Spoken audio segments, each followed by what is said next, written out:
Hi everyone. You have a quiz today, so because of that, I wanted to go over your homework from last class. It was the Chapter 8 practice test. It was 10 questions. Some of them were tricky, so I wanted to just go over each one and give you a little explanation. The way that you can work through this is just scan through the video for the questions that you need answered. At the top of each question, I put the number, so you should be able to see it really clearly in the frame. And so just scroll to that one, and you can look at the one specifically. The questions do provide feedback in Sapling, but I just thought it might help if I talked through some of them, especially since I might not be here. So I am going to go ahead and do that. And then if you need to write anything down or take any notes, just follow along. And then once you go through this, then you'll get all set up for your quiz. All right. So we have number one, the Gallup poll interviews 1,600 people. Of these, 18% say they jog regularly. The news reports that the poll had a margin of error plus or minus 3% and 95% confidence. So what does that even mean? Let's see. We're just going to go through each one and kind of debunk them is the best way to do it. So we can be 95% confident that the sample proportion, no, that should say population. An interval captures the population proportion, not like whatever percent of the time, but the sample is how you create the interval. So actually 100% of intervals will capture their sample proportions because the sample values are the middle of the interval. That's how you build the interval. So that's not correct. The percent of the population you jog is certain to be. Oh no, we don't like certain to be. That is way too definitive. 95% of the population, no, that's not what that represents. If we took the sample many times, 95% of them would find that. 8, not too specific. And then last, well, I've crossed off everything, so I'm hoping this last one is true. 95% of all Gallup poll samples like this give answers within 3% of the true population value. That is correct. And so in that case, it's just defining. It's kind of like explaining what does 95% confidence mean.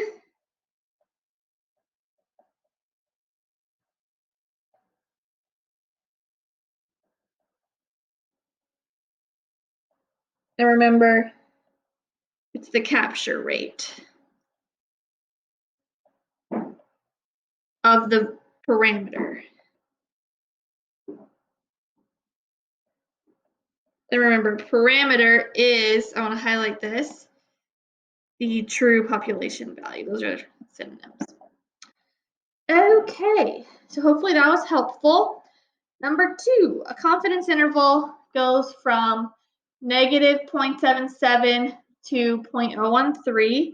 What are the point estimate and margin of error?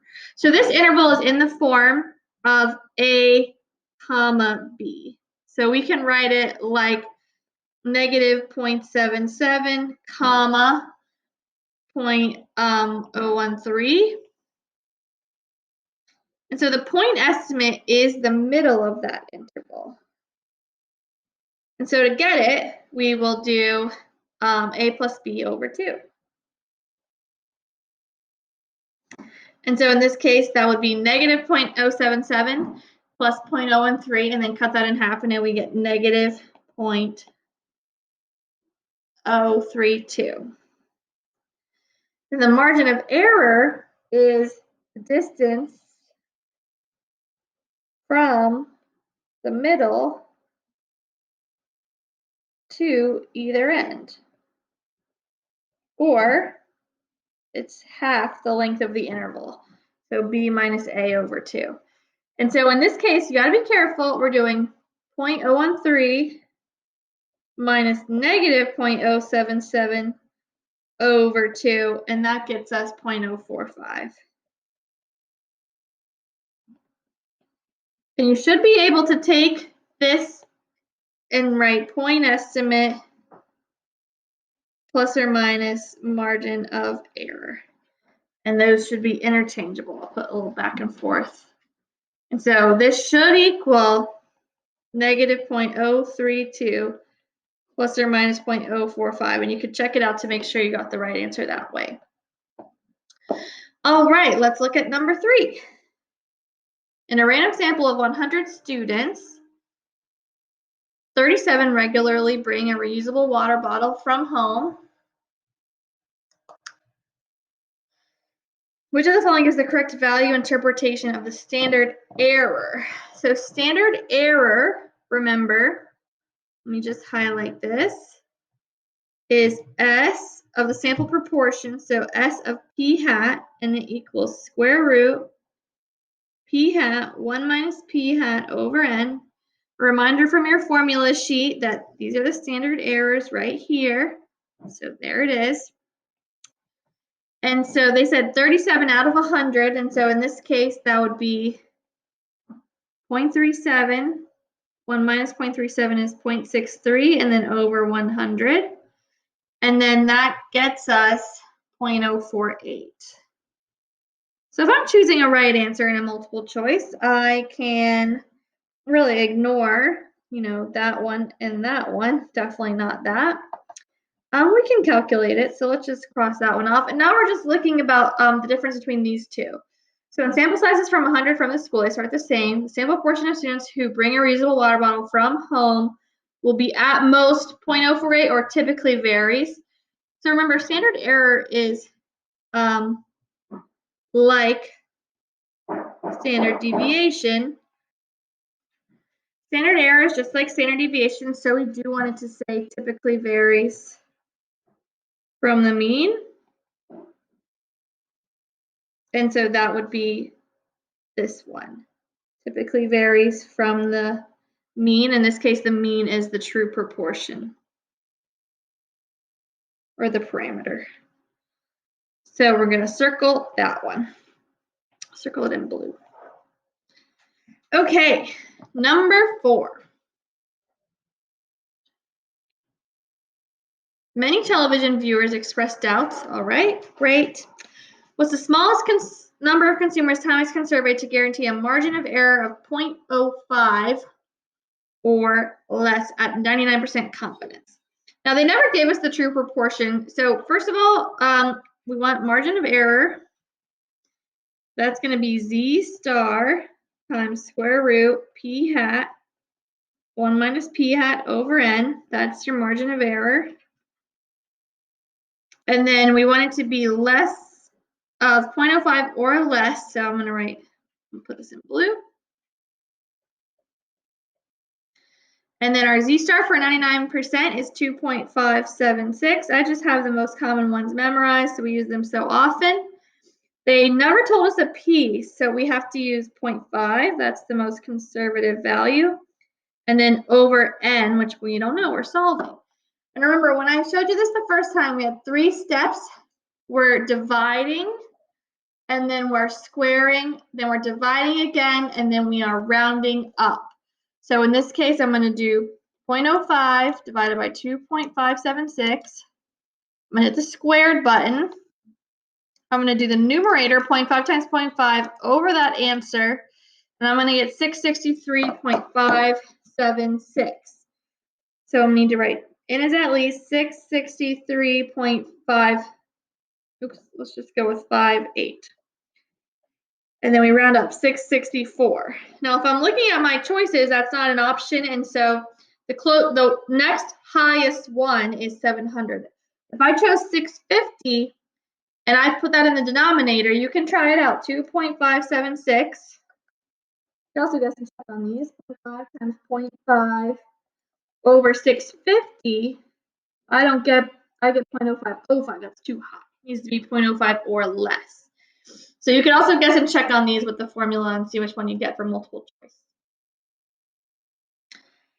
Number 5, which of the following is the critical value for calculating a 94% confidence interval? So that's not one that I have memorized. Remember, critical value is Z star, and I don't know that. I only know the 3.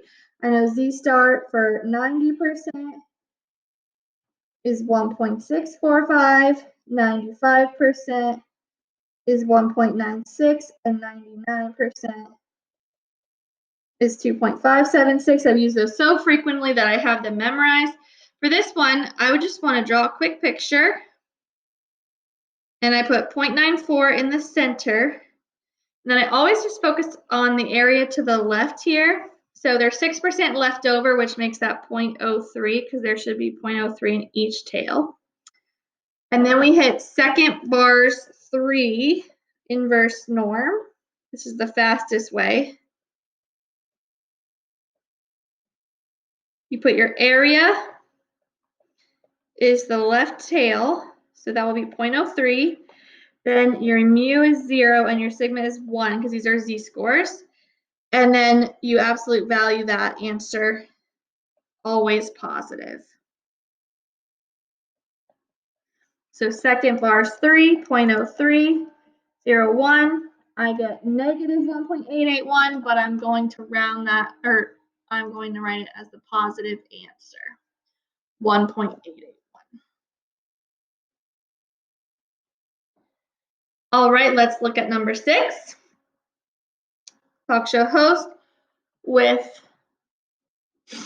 large audience, blah, blah, blah. Okay, so we're looking at which conditions are violated. Random, 10% in large counts. So when I'm looking through here, to find this out, he poses the following questions to his listeners. And he asks his listeners to go to the website and vote. Okay, well, that is not random. He did not take a random sample. It's a voluntary response, which is definitely biased. So it's not random. This is violated. I'm going to check it as violated, or I guess I'll just write violated. 10%, so how many people did answer it? Of the 100 who voted, 70 answered yes. So that one, we have 100 is less than 10% of all audience members. And he said it was a large audience, so that means that he should have at least 1,000. And if he's a radio show, talk show host, he should have at least 1,000 people in there.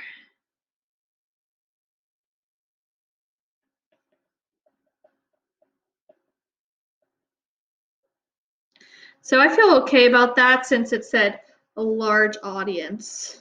It's probably at least 1,000. And then the last one, large counts. Remember, you should have at least 10 successes and failures. So we have 70 that said yes, 30 that said no. That's at least 10. That's met. So 1 only was the answer. Number 7.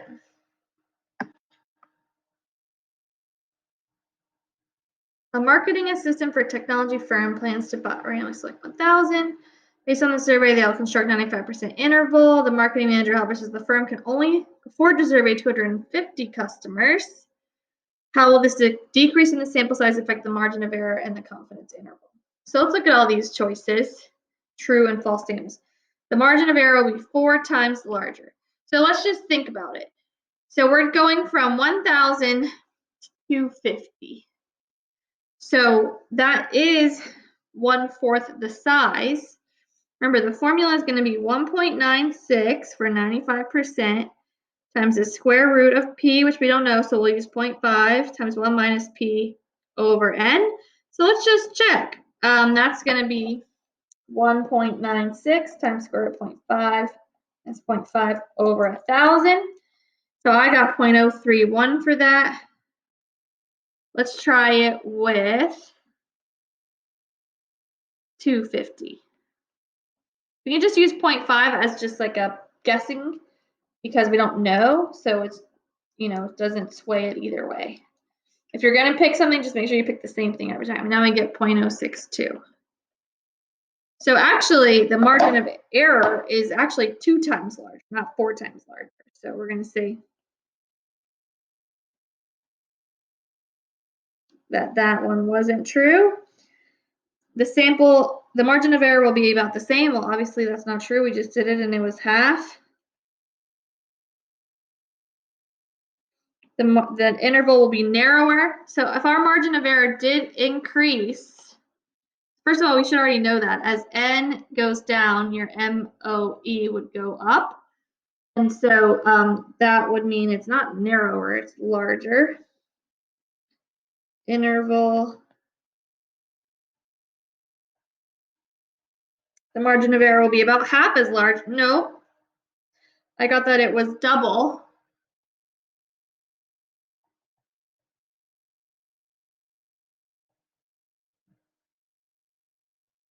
Half as large? No, okay. 2 times larger. Yeah, 0.031 times 2 is 0.062. So that is a true statement. So great, I used it. Confidence interval is wider. Well, if it's not narrower, it's wider because it's 2 times larger. And the margin of error will be 1/4 as large. Well, obviously now we've already decided what it is.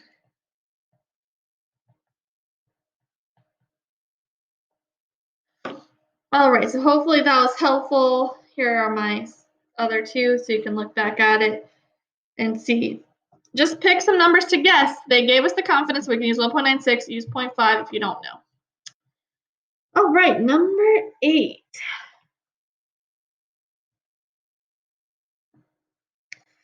So this is looking for the 95% confidence interval for the difference in proportions. So that formula is p hat 1 minus p hat 2 plus or minus z star, and then times your standard error, which is p hat 1 minus p hat 1 over n1 plus p hat 2 1 minus p hat 2 over n2. So remember, I got that from here. Remember, you have your statistic plus or minus critical value, which is z star for proportion. So I'll just put a little z star right here, times your standard error. That formula is right there. And so here we were using statistic plus or minus critical value times standard error. So it's all on the sheet for you, and now you just have to fill it all in. It looks like we can make our samples 125 and 68. So 125 and 68 should be the 2 samples. And then it's not a minus under there, so we're going to go ahead and cross them off. Also, it's got to be a proportion, so it can't be 57. That makes no sense. And then lastly, it's got to have the z star. So I don't need to do a bunch of work to choose this number right, or this choice right here. If you want to check it, you can calculate p hat 1 as company A and company B. So 35 people out of 125. 35 out of 125. Got to be 0.28. That's the only choice left. And then p hat 2 was our 17 people out of 68, which I know that's 0.25. And so, yeah, we just plug them in and that's what we got. Number 9. Telephone pole, blah, blah, blah, the announced margin of error. Does the margin of error account for the fact that some do not have a telephone? Remember, that's called under coverage.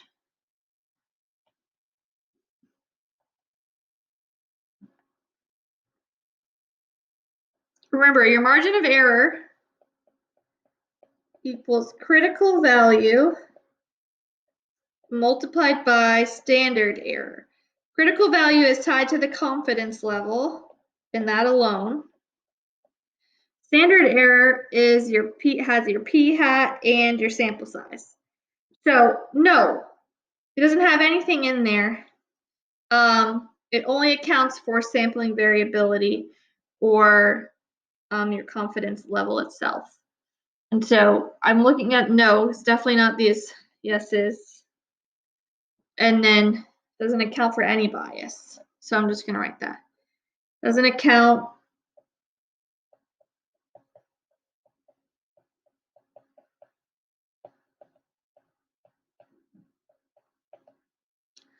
Okay, last one.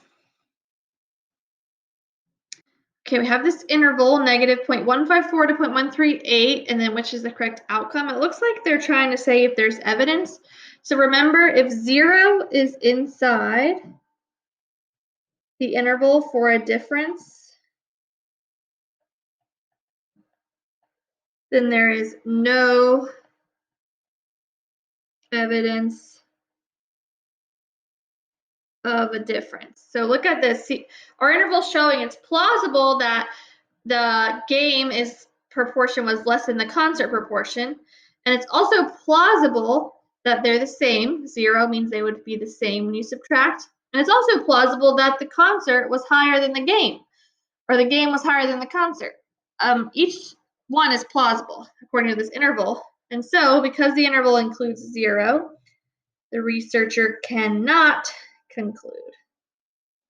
And so the rest are not correct. It's all about just that 0 specifically. That was a few days ago in our notes. So like I said, I just wanted to go over each of the questions because I thought they were all a little challenging and good. I loved them, of course, but good. So remember that you have a quiz next, and this video was just to help you review for it. Hopefully you just found the one you needed and looked at it, and now you should be ready for your quiz. So thank you. Have a great time. See you next time.